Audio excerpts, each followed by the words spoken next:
Welcome, everybody. Thank you for joining me. I'm Craig Monroe. I'm the founder and editor-in-chief of Elegant Literature. I'm joined here today by our most recent contest winner for Gambler's Grief, Luca. Luca, thank you for joining me. Thank you so much for inviting me. I'm very pleased to be here. I'm so happy that you're here. I'm so happy to meet you, the writer behind that wonderful story, The Color of the Ocean. It was fantastic. Now, anybody who hasn't read that story yet, it's free to read in the Gambler's Grief issue. You should go pause the video right now and go read it. But for anyone who has, Luca, do you want to take just maybe like 1 minute and just tell us about the story in your own words, just to refresh everybody's memory? Yeah, sure. So the story is written from the perspective of a boy, which isn't specifically mentioned in the story, but it's written from the perspective of a boy. But actually it's from an old man who thinks about his day when he was a boy and about the first time that he fell in love with the love of his life, which also was another boy. And it kind of talks about how they get to know each other, how they spend their childhood days with each other, how they first get close to each other physically and fall in love. But also it talks about how they don't end up staying together, and how now that one of the two people in the relationship is dead, the other one thinks about what he wishes they would have done, and that he wishes that they would have stayed together and tried to be together, because the place and the setting where the story takes place is pretty similar to our society today. So homosexuality and queer couples are existing, as they always have and will always, but it's not like in some countries, in some places, like it is also in the village that the story is taking place, it's not accepted. And the narrator, the protagonist, is really afraid of being in this relationship and being true to his own feelings. And so the story in total, the story is about regret and about wasted time and about wishing that you could go back in time and change what you did to what you really wanted to do, but what you didn't do because of society's expectations, or in this case, the expectations of the gods in the story. Yeah, and I mean, those emotions came through beautifully in the story. Like right from the first line for me, it felt like a nostalgic kind of sad piece. And then we went back into the beginning of the relationship, and it was almost filled with hope and love. And it kind of, the nostalgia overshadowed it. And so it really brought everything together with the loss in the end. Now, and I want to talk about the beautiful language that you used in the piece. But first, you said to me that you're living in Germany, right? You're German and English is your third language. Is that right? Yeah, it's my second language. So I grew up speaking German, and it's still like the language I speak every day because I live in Germany. But yeah, I learned English in school, and it's the language that I actually feel most comfortable with. It kind of feels more like my own language than German ever has, and especially for writing, the two languages, English and German, they have such a different flow and a different way that they feel when you read them or when you speak them out loud. And I personally could always connect more to the English language and the flow. So it's, for me personally, easier to write in English. But like, I haven't spoken in English for a long time. So like, if I say anything that you don't understand or something, feel free to just ask me to repeat it or rephrase it. Wow. Well, I mean, besides like, in my opinion, a very slight German accent, your English is flawless. In spoken. I can understand you perfectly, so have no fear there. And when I read your story, the language in the story is it's poetic, it's almost lyrical, and I had no idea that it makes sense that you say that writing in English you connect with more, because it's clear in the writing. Like I mean, you wrote in English, right? You didn't write in German and then try and translate it or anything like that? And yeah, I wrote the story in English. I write most of my stories in English, basically all, but I sometimes translate them to German because if I want to apply for uni here or something, then I pretty much always need to have the text in German. So I mostly write in English and sometimes translate the text to German. Yeah, that's such a fascinating process. And I mean, especially for me, as English is my only language, I've always been jealous of people who can speak more languages. And I've always been fascinated by the way you think. I had a French exchange partner when I was back in grade 10, when I was 13, 14, 15, something like that. And he came from France to live in Canada with me. And his English was very good. He was like you. He spoke pretty much perfect English. But about 3 weeks into his stay with us, he came down one morning after waiting for breakfast. He said, "I had my first English dream last night." And I went, "You've been dreaming in French this whole time?" Like, it's just I forget about those kind of things, and it's just so fascinating to me.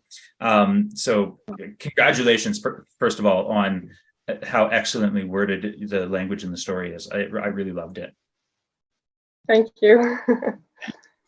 So you said this is your first publication. Yes, it is. The Elegant Literature contest is also like the first time I ever showed my work to anybody else than my two closest friends. Not even my parents have read anything of what I've been writing. So Wow. it was my first time. Sorry, continue. Sorry. It was my first time ever sharing my work with anybody that I don't know personally. So it was kind of exciting, and it was also like the first time I ever like competed with my writing. So I honestly did not think that I had any chance of like ever getting close to a publication, and I just did it for the fun and for the exercise of writing every month to a prompt that is chosen by someone else. So Well, yeah, I'm almost sorry that I'm almost sorry that we've taken the chance for writing with us every month away from you by giving you this award. Well, I'm still gonna continue writing for the prompts. I also already have an idea for this month's prompt, and I'm still gonna write the stories. And yeah, I'm just not gonna submit them to the contest, but You'll have I to can submit still them practice. to other magazines, yeah, other places. Yeah. And I'm sure that you'll get more publications. And when you said this was the first time you've submitted your work anywhere, is that for both English and German? For any stories that you wrote in German, have you submitted anywhere in Germany? Yeah, no, I haven't, because I actually haven't really been writing anything. Like, I have always been writing poems, like for the last. I've always been writing, but like poems I've been writing for like the last 3 years more consistently, but only really like starting to write short stories. I only did that for the contest. So I haven't actually written a short story before that. And I did write a story, but it was more like it was like the stream of someone's mind. It wasn't really telling a story, it was just telling someone's feelings. I wrote that for a writing contest that I had in my school, but like that was in ninth grade or something, so I don't really count it as a writing contest or whatever. But yeah, it was actually my first time. I also have never submitted any German texts anywhere. That's fantastic. So what made you decide to submit now? And I mean, you did submit one to a previous contest, right? Like, is this was the second submission you made to us? I'm pretty sure that I saw your pen name Moriartti in one of the previous places. So, right. So what made you start submitting now? Well, I finished school last year, and then I was kind of like the whole last year, 2022, I was figuring out what I want to do with my life. And I have always loved art, and I have always loved telling stories through mostly like drawings and something, because that's what I've been doing for like my whole life. And so I really thought I wanted to do something with that and maybe study art or something. But then I kind of came to the conclusion that I don't want to have to do that to make money. So I was kind of looking for other things that I always enjoyed doing, but like stopped doing, because there are so many hobbies that I had at one point that I just stopped pursuing. And so I just looked through some old poems I wrote, and I was like, I wanna I want to write actual stories. I want to write longer pieces, and I've always dreamed of publishing a novel one day. And I also have loved reading my entire life. So yeah, it was always a childhood dream of mine to actually become an author, but I kind of lost it when I became a teen because I don't know, there was just so much other stuff on my mind that I It kind seems of to happen to lost all of track of that. us. Yeah. So yeah, I don't know what specifically made me enter the contest. I just one day I just sat down and Googled what kind of contests, what kind of magazines there are, and how you can submit short stories to them. And then I stumbled across Alleged Literature, and yeah, here we are today. Well, I am so glad that you did because I loved your story, of course. I mean, obviously, I've chosen it as the winner. So now you can absolutely say that you are an author. Childhood dream completed. I'm joking, not really. We all want to write novels. Um, so was there anything in your childhood that was there a moment that you knew you wanted to become a fiction writer or an author? Um, anything like that? Was there Mm, something that stood out to you? Was a certain book that you read that you went, "Wow, I want to write this," or anything like that, or is it just sort of always been there? I don't know. I think it kind of has always been there because I've been reading books since I am able to read, and I started reading like fiction books and mostly fantasy books when I was, I don't know, 10 or something. And from that time on, I was reading like all of the time. During like break in classes, I would sit in a corner and read my book while everyone else was playing together. So yeah, I've always been the person reading in the corner. But I kind of lost that when school got like took more of my time. So yeah, I'm kind of getting back into reading now that I'm done with school. And yeah, I don't know, books have always been, to me personally, a place that is always there for me. It's pretty secure no matter what happens. You can always pick up your favorite novel and reread it. So yeah, I don't know. I want to give that safe place to people, but I also want to tell stories that purposely make people feel uncomfortable so that they maybe realize what they are doing wrong or how they can change their life to feel better with their own life. So yeah, the thing I really want to do is make people feel something, and I think stories can do that very well. So yeah. Yeah, certainly. And I mean, you definitely did that with The Color of the Ocean. Because obviously you're exploring themes of how homosexuality is kind of frowned upon. No, I mean, far more than frowned upon in the story that you've written. A guy got beat up and they couldn't even be together in their life. But you told it so beautifully. And you said it wasn't explicitly mentioned that it was the main character, the voice that we were hearing the whole time was a boy. And like just so as I didn't realize until sort of partway through, like I had my suspicions, but I wasn't sure because there was no indication within the text. And so somebody who maybe is like fearful or doesn't agree with homosexuality or whatever it is that they think, like, how can they read that and they get attached to the characters and they're rooting for them to be together in this love story blossom? How can they read that and then they find out that they're gay and then it's then they all of a sudden root Yeah. against that would make them very uncomfortable, I think. It Yeah. certainly would, that's so and to me, I mean, I don't understand that way of thinking at all anyway. So I can't understand how somebody could read that and not go, this is beautiful, they should be together. Like it's a love story. So on that note, let's talk about The Color of the Ocean a little bit more.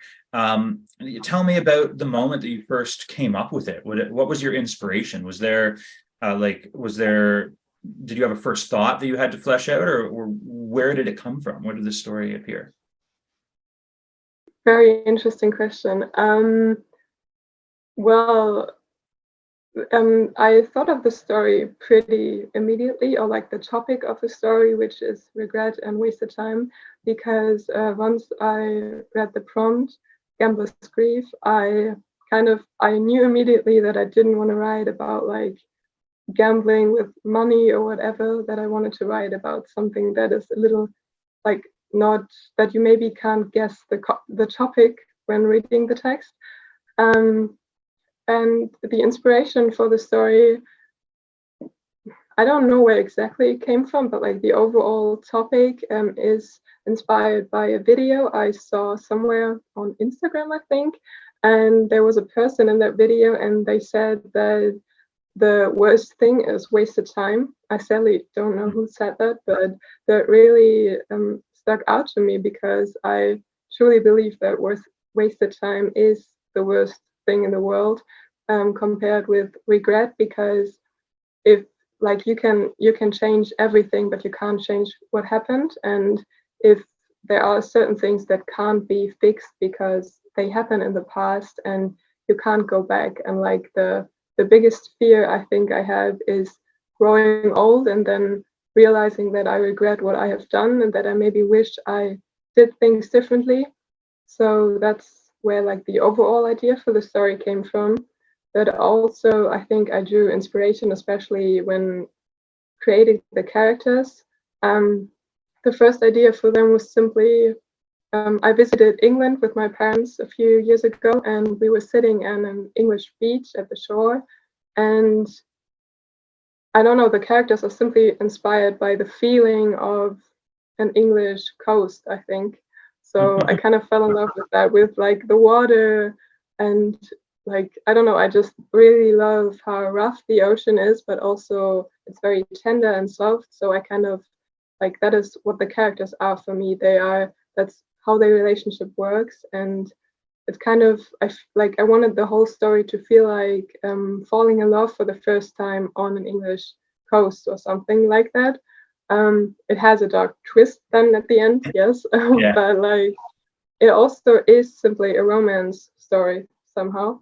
And yeah, I don't know, I don't have specific like inspiration. It all just kind of came together once I started writing. And yeah. Yeah, and I mean, the story is definitely a romance, and I got that sense of the tie to the sort of the landscape and the environment. It was very vivid through your prose.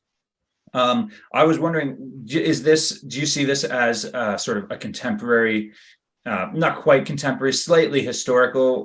Well, do you see it as a very contemporary story, like current day, or 100 or 200 years ago, or is it? Because I almost got the sense as I was reading it that it might have been fantasy because of their reference to the gods all the time, and I think they talked about gods rather than singular god, right?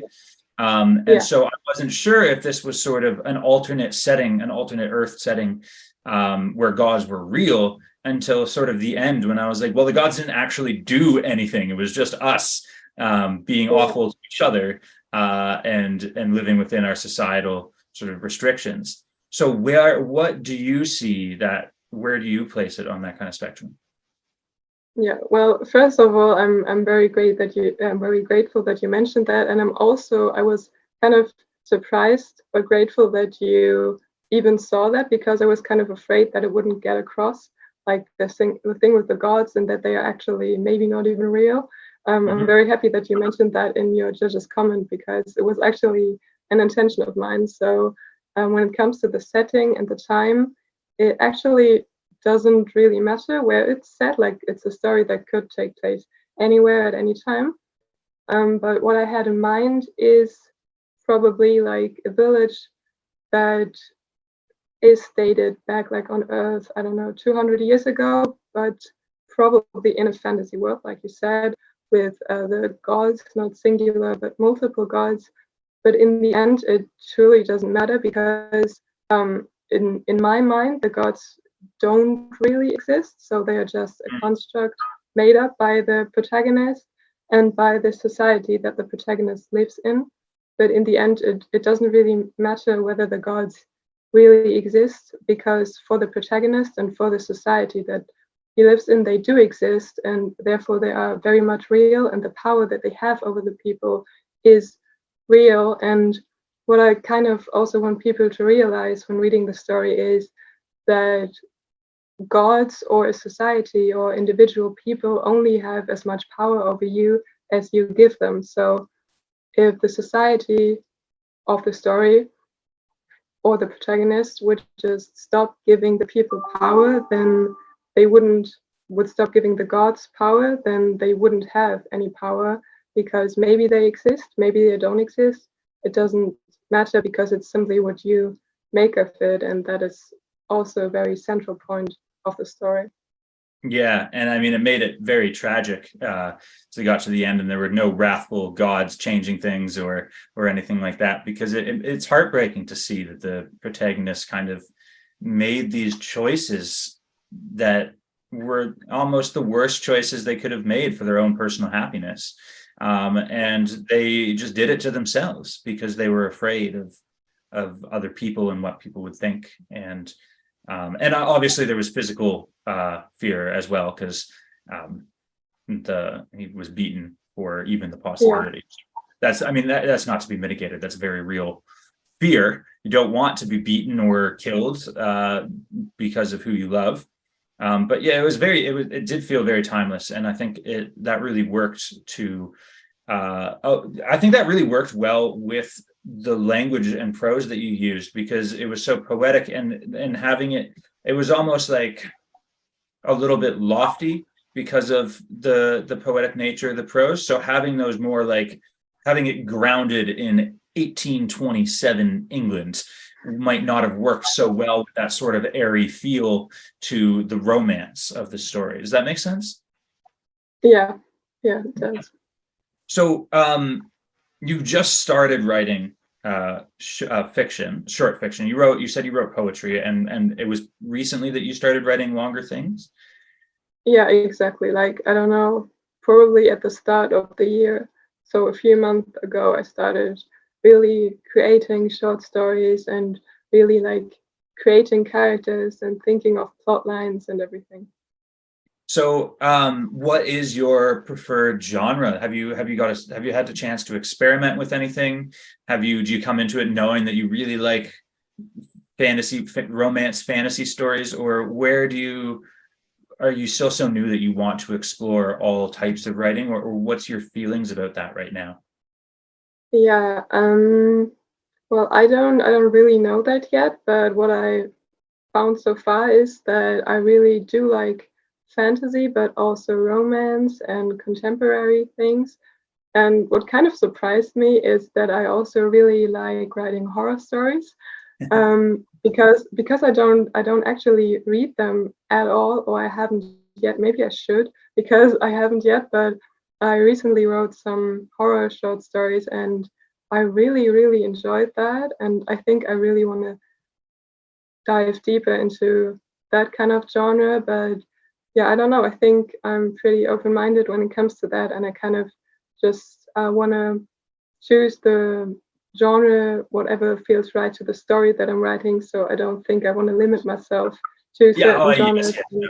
I didn't mean limit yourself. I just was wondering if you sort of had a preference. It does make sense to me, though, that you would like horror, just based on what you've said to me about how you like the darker twist of things, because you're obviously very able to capture some human emotion, and you're able to set up your setting quite nicely, I think. And that's kind of a prerequisite for creating horror, because you get us to care and get us invested in the characters, and then you just put them through hell, of course. And I think that I would enjoy reading a horror story written by you. I would be very scared. I'm sure of it.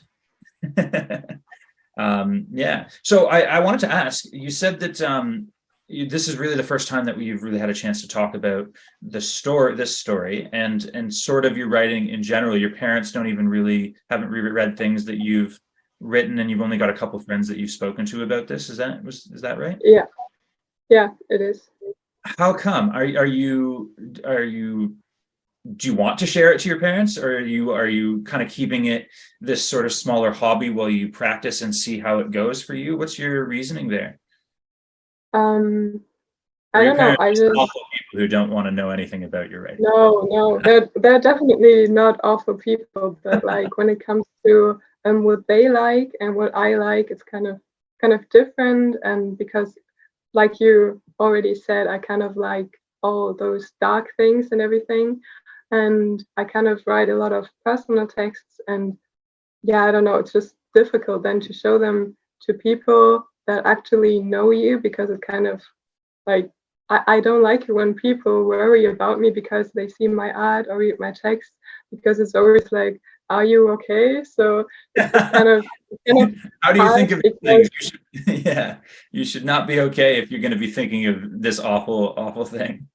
yeah, but because for me it's kind of the opposite. If I'm able to write about all the dark stuff, then if I'm dealing with dark stuff, that automatically gets easier. So it kind of helps me deal with that. But also, like, a lot of my stories are dark and maybe are inspired by personal feelings, but they are also like exploring they are just exploring emotions. So it doesn't mean that I actually feel those emotions. And just because the stories are very dark doesn't mean that I'm not doing okay. And that's sometimes very hard to explain to people.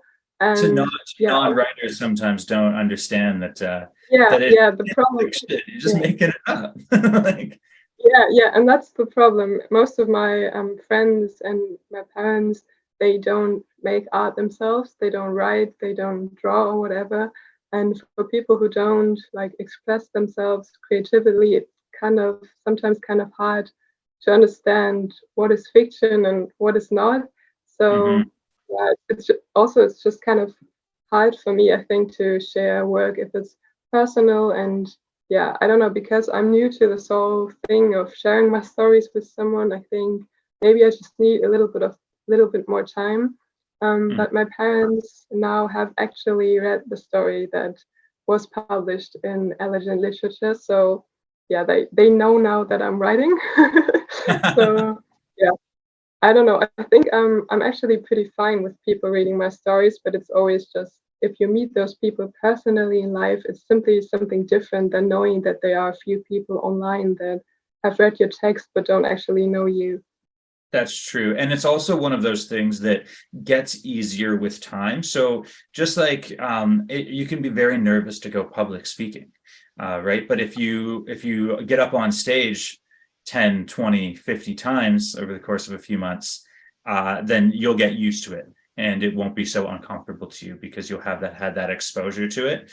And I believe that it's quite the same with sharing your writing with things. Like especially at the beginning when you're writing you're new to it, you're unsure how the quality and it's personal stuff, and that you're kind of putting your emotions on the page. Not that you think, just they're not your dark thoughts, but they're, it's your work, it's your art, and it's personal, and you care about it. And so showing it to somebody who maybe won't understand, and like in the case of your parents, if they're say, they support you, but they go, I don't really understand the art, it's not something that Yeah. speaks to me, then it's hard because you want it to speak to people the way it speaks to you. But the more that you share it with people, the more you get practice with that, and the more you produce as well. Like the more pieces of your art that you have, the less your like self-worth and emotional attachment will be to any one of them, so it gets easier to share them, I think. But that's not necessarily for everybody. Some people don't want to go that approach. What you were talking about reminds me, sharing it with people. I just saw somebody had a dedication at the beginning of their novel. I can't remember who. I think I saw it online that said, like to my dad, don't read the sex scenes, please. Please don't read the sex scenes. Yeah, It's like yeah, read I the can. book. I want you to read my book and be proud of you, but I do not want you to read the sex scenes that I wrote and think about me thinking about them. Yeah, Maybe same kind of thing. Yeah. Um, Fantastic. So, what else did I want to ask you something else too? Oh, yes. So you finished school recently. I think I saw you in your author bio on in the magazine that you said you're 18. Is that correct? yes, I'm 18. I'm turning 19 this year. Fantastic. And you've just finished school. Are you on a gap year or doing or what are you doing now that you're out of the classroom? Yeah, I'm currently not in college or anything. I had an internship that ended this Saturday. Yeah, Saturday. I was working at a theater, and yeah, I was simply being there and having my first theater experience. I was working with the director of the play. And on Saturday we had the premiere of the play, and that was very exciting. And yeah, it was also making me think about maybe writing theater plays or scripts for movies, because that's also something I'm really interested about. But like when it comes to the future and the rest of the year, I think I want to apply to a college, and I would love to study creative writing, but that's kind of, it's not very common in Germany, so it's kind of hard to find unis that do that, because there are like, I don't know, I think 3 colleges in the whole of Germany that do creative writing. So yeah, maybe that will work And, out and maybe it and I won't. think it's is it free or inexpensive for you to go to college within Germany? Within Germany, it's normally free to go to college, Yeah, but that's there right. But if are you like leave to go to private, and if you leave to go yeah, to a but creative writing program somewhere else, you're gonna have to pay money to just exactly. make too Yeah, much sense, right? yeah, but also the thing is that most universities are public in Germany, and the public universities, they are free, but there are also private universities, and for them you have to pay quite a lot of money. And most of the creative universities are not public, so they are private. So if I would want to study creative writing in Germany, I would also have to pay for it. Mhm. And so I'm actually considering looking up universities in Ireland, because I have family in England and Ireland. I don't really am in contact with them, but so I have an Irish passport, so I could study in Ireland, and they have a lot of universities where you can do creative writing. So I'm actually thinking about doing that, because if I would study creative writing in Germany, I would also have to write my text in German, which I don't Mhm. really want to do. Like Right. I can do that too, but I personally, like I said, prefer English. So And especially yeah, with I'm your kind of, especially with art, you want to do it in a way that makes you inspired and that you enjoy. So, that doesn't really work. What is your goal? Why would you like? What is your hope for when you go to university for or college for creative writing? What happens after that? Is it just so you can immerse yourself in creative writing with like an excuse of I'm in school rather than I'm not in school, but I'm just writing? Like, is there a difference there, or is it a stepping stone to a career as a creative writing teacher or a novelist, or what do you see yourself doing afterwards? I'm not exactly sure.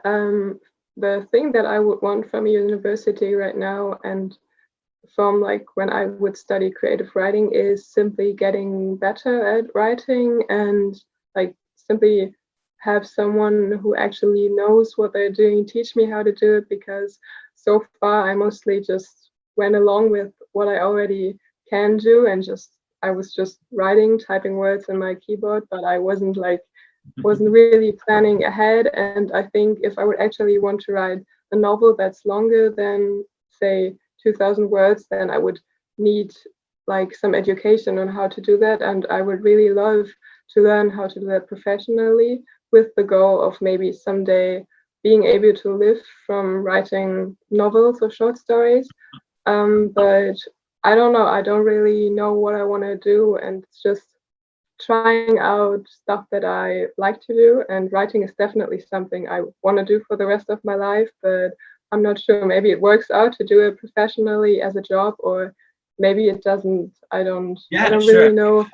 Yeah. Not everyone wants to write for a living, because then I mean that brings into effect things like deadlines and publishers who are like, we want you to write this book by this date, and you go, well, I really want to write this other book, and I just want to write it, I don't care when it's finished.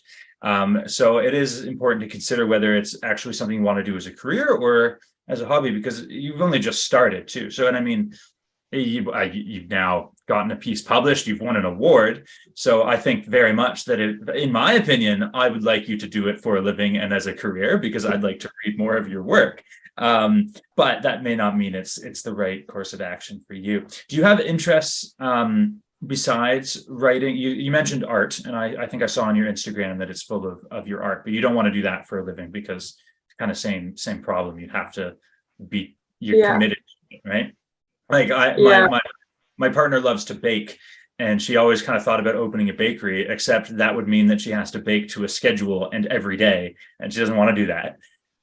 So I totally understand. So besides your drawing and your art, and besides writing, are there other things that you might be interested in pursuing coming out of college? Like, do you want to be, could you potentially be an engineer or or something like totally Um, different? no, actually, the only thing that I was ever really passionate about is art, whether that is drawing or making a movie or writing a book. But like, it's definitely that kind of field. I was never really interested in any other field, so I definitely want to pursue a creative career. But like with drawing, I have realized that I don't want to do that as like my main source of income as a job. But like with writing, I'm right now, I would really love to do writing as a full-time job, but I don't know. I think, like you said, I'm only at the start of my journey there, so I don't know whether maybe in 2 years I realize that I also want to pursue that more as a hobby than an actual job. What I think I really would love to do as a job, and what I think is creative enough for me to enjoy it, but like also kind of not as draining as if you would have to write or draw for a living, is directing. I would really love to do directing, whether that's in a movie or in a theater. It's something I've always been passionate about, and yeah, I would really love to do that too, or maybe like write scripts for a movie or do like any kind of work behind the scenes of a movie. So I would really love to try that out more because I haven't really gotten the chance so far to try that out because it's kind of difficult. You need to have the right connections to get into the It movie is industry. to just jump straight into directing.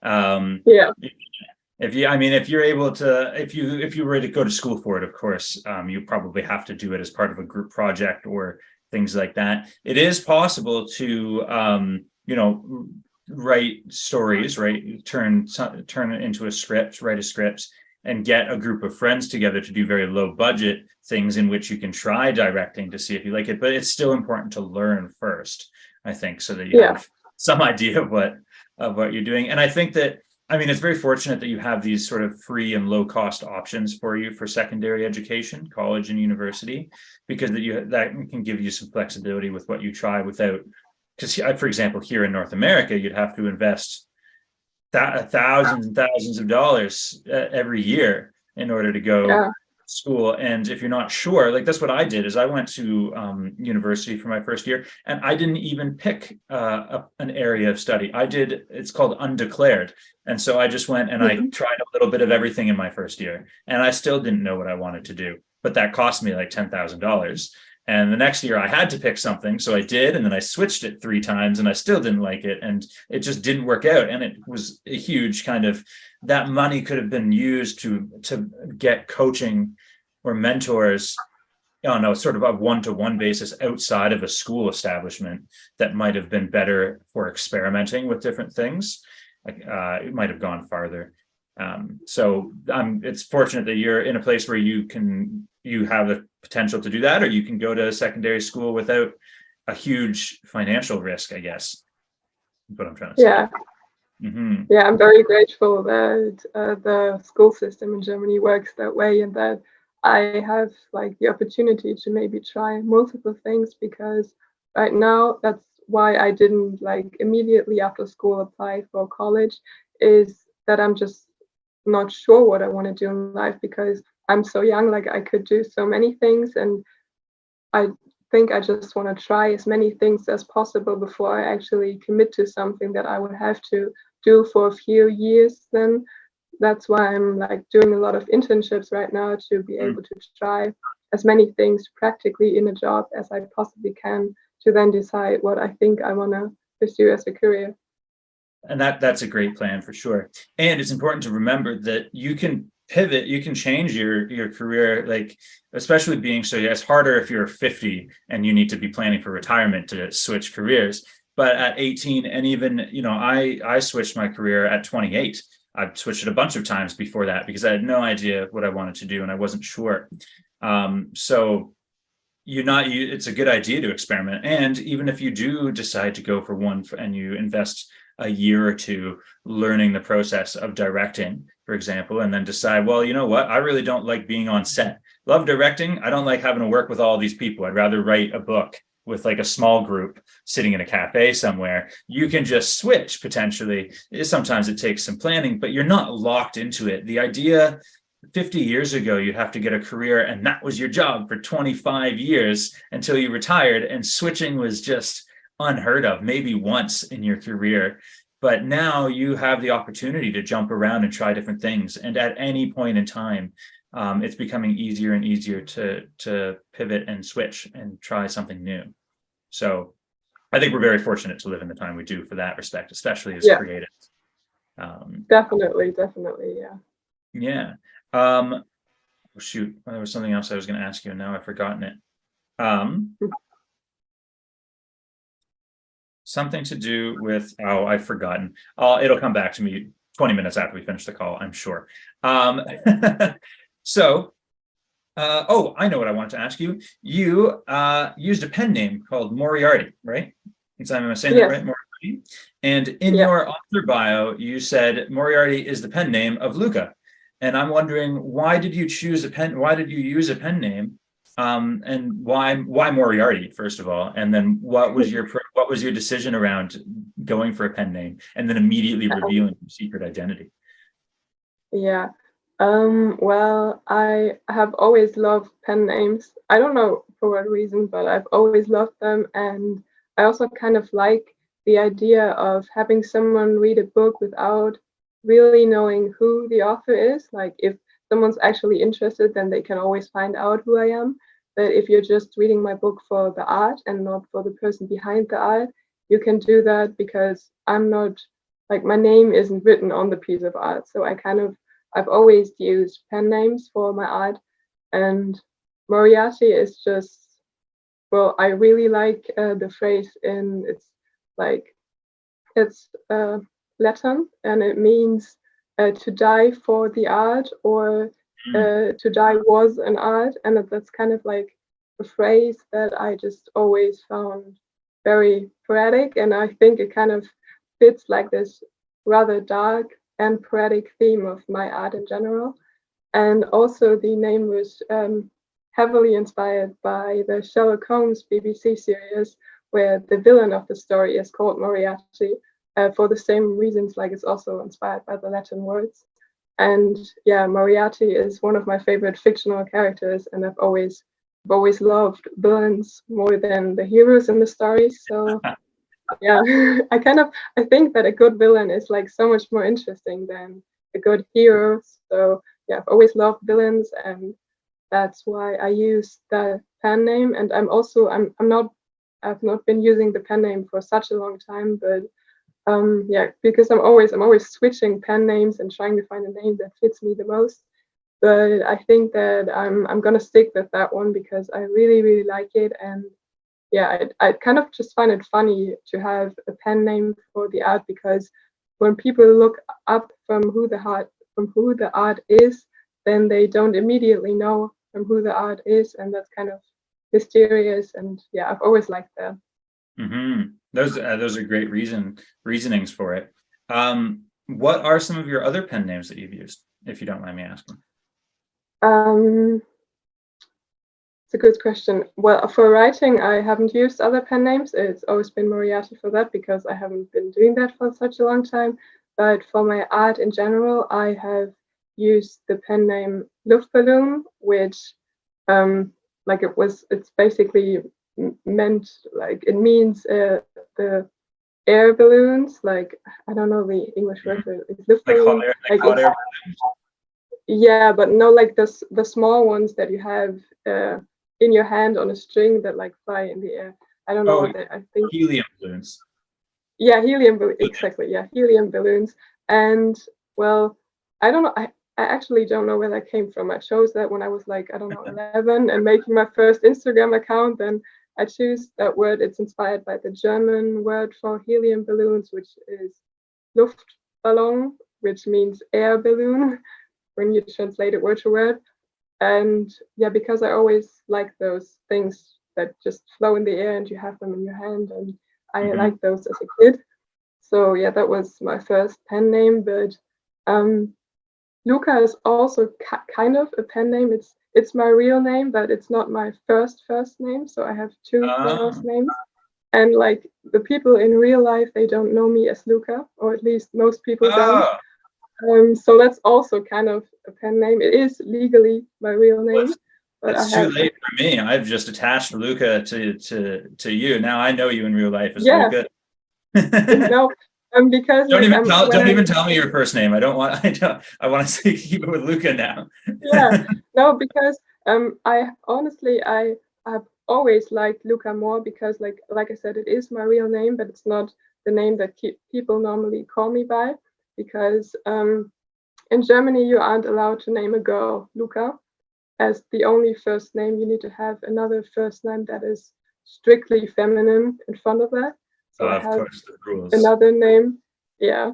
But I actually have always preferred Luca because it kind of fits who I am way better than the other names. So yeah, I'm kind of happy that I am able to use that name because it is legally mine, so it's not legally a problem.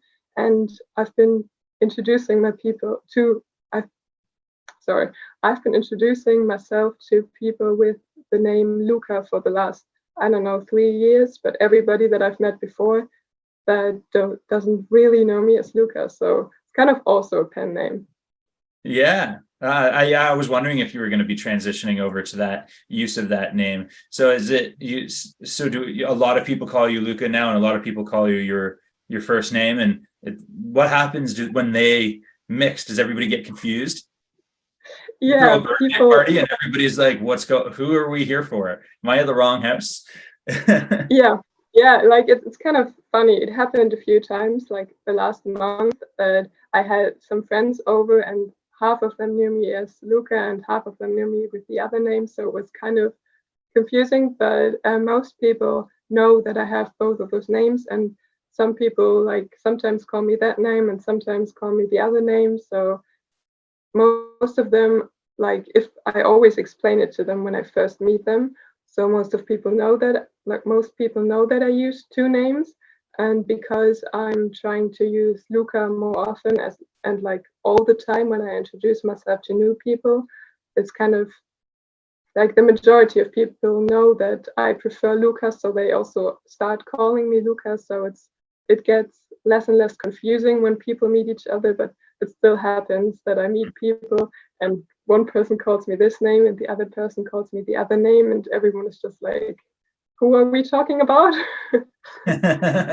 Yeah, I guess it would be different if you were or somebody like me, if I was Dan or Daniel, I'm switching to Dan now. Everybody understands that that's a nickname, but when you Yeah. switch people names, it's more difficult.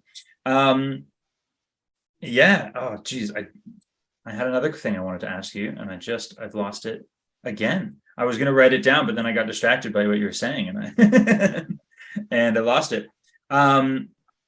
So no, it's gone. So tell me, I want to hear. Can you describe what your emotions and what your thoughts were when you first saw a contest winner underneath your name in the magazine?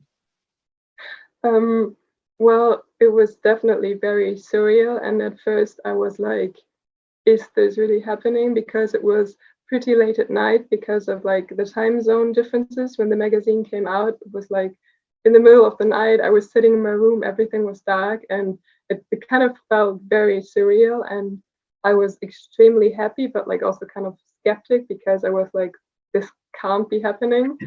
And it's kind of funny because I opened the magazine and I scrolled through the honorable mentions and I saw the name of someone from my writing group that I've been sharing the story that I wrote, The Color of the Ocean, before I submitted it to the contest.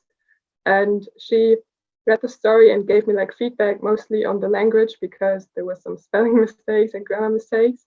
And I saw her name in the honorable mentions and I got very excited and was like, yay, my friend got an honorable mention. And then I I kind of wanted to close the magazine and write her congratulations, but I kept scrolling. And like, imagine if I just shut it down and then forgot about the magazine. That would have been Yeah. crazy. But like, I then kept scrolling, and then I saw my name on the list of like the stories that were published, and I was like, this is insane. This is my first publication ever. I'm so happy. And I kept scrolling because I was like, I'm gonna read my story again, even though I know it by heart, just because I want to read it. I want to read it in the magazine that it was published in.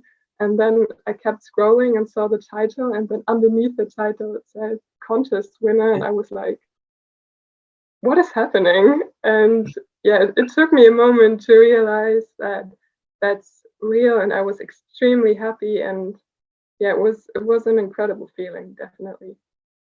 Fantastic. I love hearing that. Congratulations again. Fully well deserved. Um, so let me see here. Oh, I remember what I wanted to ask you, and I wrote it down this time.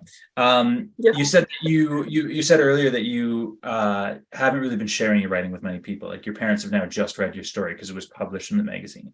You've only shared it with a couple of your friends. Um, has being part of the elegant literature writing community and being part of a small writing group, because I know you're in like group 12 or 13 or something like that, right? Yeah. And having those people, and you just mentioned it just a second ago about how you got them to critique and help you with some of your grammar and things.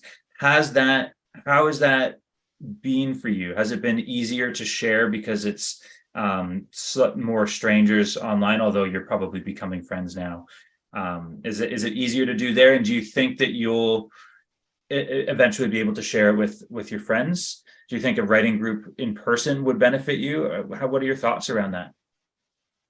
I really love that Elegant Literature and the Discord server gives us as young writers or as new writers the opportunity to share our work with everyone on the server or like with individual groups. In my group at first we were only 2 people, so it was kind of like more like a face-to-face chat, even though we didn't actually do any video conferences or so, because the girl that I was paired with is from the US. So like the time difference was so huge that we were kind of just like writing in the chat because everything else is kind of impossible. But it was very nice to have that for the first time, because at first I was very insecure about sharing my story.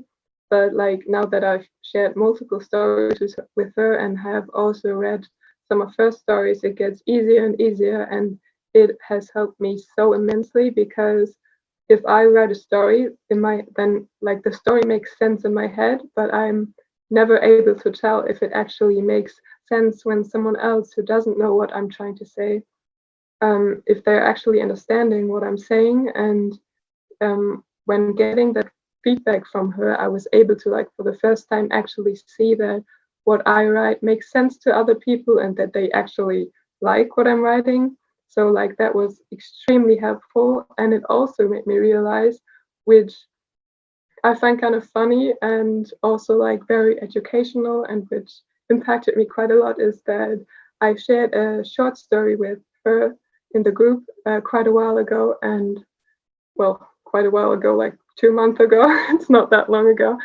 And she kind of complimented some beautifully written phrases of mine, where I like realized that I didn't even purposely do that, and that she like put even more meaning in the words that I had actually meant. And I found that kind of beautiful, and because it made me realize that I write the story and it's my story, but I have zero control over what other people are going to read into that story. And I've kind of like, that's a scary thing, because you write a story but you don't know what other people are gonna read into that story. But I also find it kind of beautiful, because everybody reads the same story, but they also read a completely different story because they read the story with their own mind. And that's something I learned through those groups, and I really like that, actually. So yeah, it was definitely very helpful.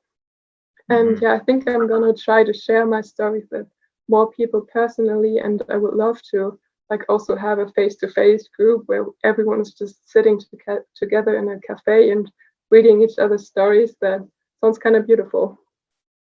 Yeah, fantastic. And I mean, I certainly hope that you stay involved in the community at Elegant Literature, even though now you're an award winner. like I hope that you go on to do bigger and better things and get published in more places and write that novel. But I also do hope that you stay involved in the community and continue making use of that writing group and the friends that you've made there, and everyone as a whole. I'm sure people will want your advice now, even though you've only had one story published, but you're a contest winner, you're an award-winning author now.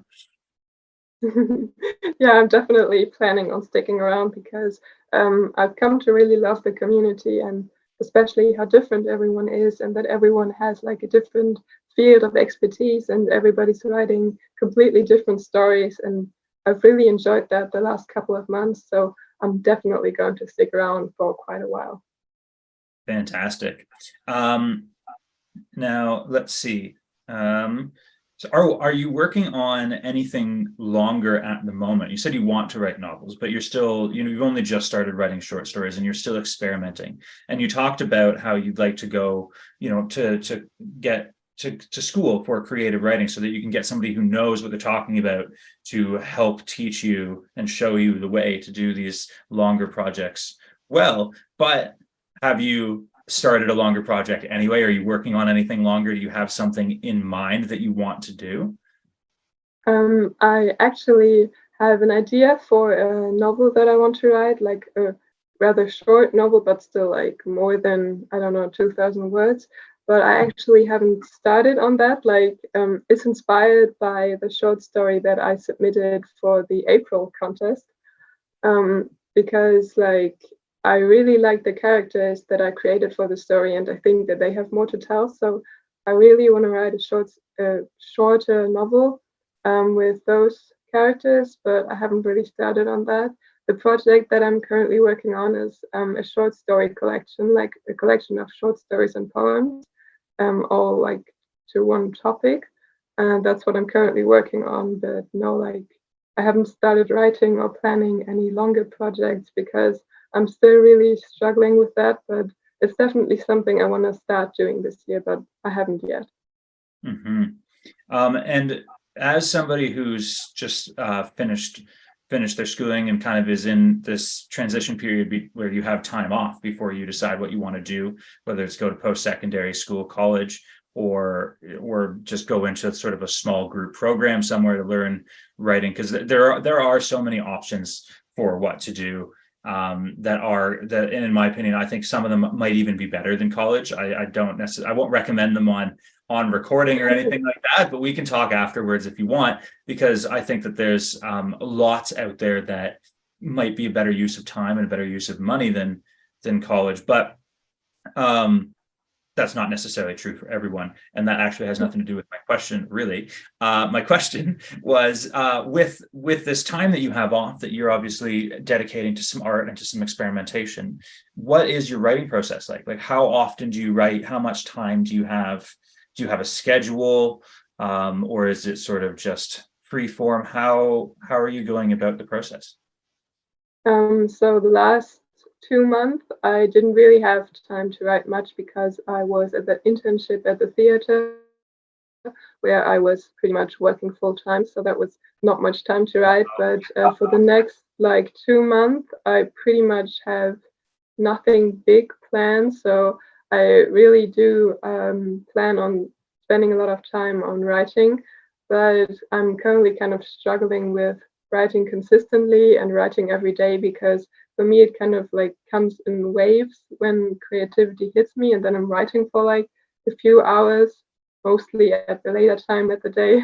And but it's kind of hard for me to actually plan that I'm going to write every day and be like, okay, I'm going to sit down now and write 500 words or write for 30 minutes. It's kind of hard for me, but I definitely want to get into a better routine there, because I think once you start a routine, it's going to be way easier. So I definitely want to do that. But right now, it's just writing whenever I have the time and the creativity. So Mhm. kind of not very consistent. I can understand that. That's something that we've all gone through. Have you, by any chance, just out of curiosity, been looking at any of the articles and stuff that I've been putting up on the new Author HQ page? Any of the I'm materials there? I haven't yet because, like I said, I was very busy the last few weeks. But it's definitely something I wanted to do that today, but then didn't end up finding the time. But it's something I want to do this week because I'm really curious what new stuff is there, and I think it's going to be very helpful. So yeah, I'm actually looking forward to doing that. That's great, because just listening from you to you speak about some of these things, I think you'll find some of the information in there fairly helpful. And we're going to be having I have a lot of experts lined up over the next few months to come in and teach courses and lessons and things that I think might be valuable to you. And so I hope to see you there. We'll talk about that. Yeah. All right.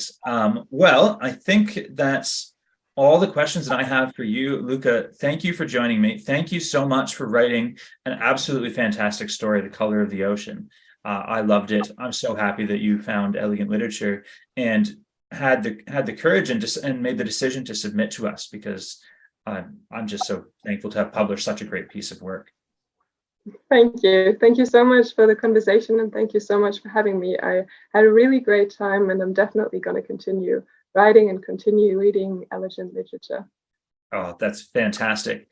And before you go, and I know that this is your first published piece, but now that you're an award-winning author, do you have any advice to other people that might be just starting out in their career?